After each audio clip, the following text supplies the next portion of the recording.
C'était Désolé Gorillaz et Fatoumata Diawara sur France Inter.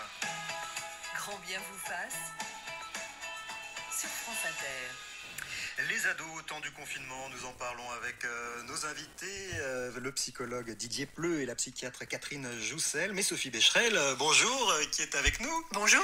Alors, beaucoup d'études sur le ressenti de la population en général face au confinement ont été lancées. Est-ce que certaines s'intéressent plus spécifiquement au cas des adolescents? Eh bien, très très peu. J'en ai cherché, j'ai appelé et je n'ai pas trouvé grand-chose. Par exemple, en ce moment, il y a une étude qui a démarré avec le début du confinement qui s'appelle Coconel, qui est menée par des chercheurs en sciences sociales, des économistes de la santé notamment. Et en fait, elle n'inclut pas, c'est un échantillon représentatif de la population, et elle n'inclut pas les moins de 18 ans. Donc on ne saura pas. On ne saura pas notamment si le taux de personnes qui ressentent une détresse psychologique, 37% quand même dans l'ensemble de la population française, et ceux qui ont des problèmes de sommeil, 74% depuis le début du confinement. Est-ce que les adolescents finalement ressentent ces choses-là dans les mêmes proportions? Il existe tout de même une étude qui va démarrer là, à l'échelle internationale à l'initiative du Pardon, je ne vais pas y arriver, Chant Choulab, donc au Canada, du nom de ce médecin, le docteur Prévost Janchou, qui est au laboratoire de recherche clinique, épidémiologique et translationnelle. Cette étude, elle sera menée avec le CHU Sainte-Justine de Montréal et le LEPS, le Laboratoire Éducation et Pratique de Santé de l'Université Paris 13.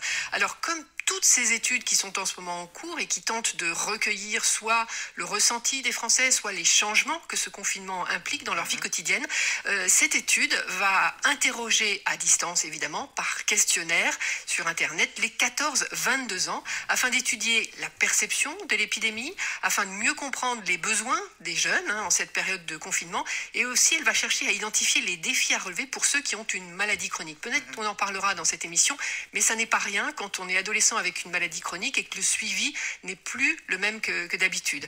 Alors l'idée au final, ce sera évidemment de mettre au point des mesures de précaution adaptées. Donc finalement, les adolescents, si vous avez entre 14 et 22 ans, ou vous, parents, si vous avez des enfants dans cet âge-là, eh bien vous pouvez participer à ce questionnaire, à ce suivi. On le remplit, on mettra l'adresse sur notre site et on saura donc à la sortie si les adolescents ont réagi de la même manière à toutes ces contraintes que nous vivons tous en ce moment. Évidemment, c'est une crise inédite. Et oui, Catherine Joussel, ce sera intéressant de regarder les résultats de cette étude. Selon vous, est-ce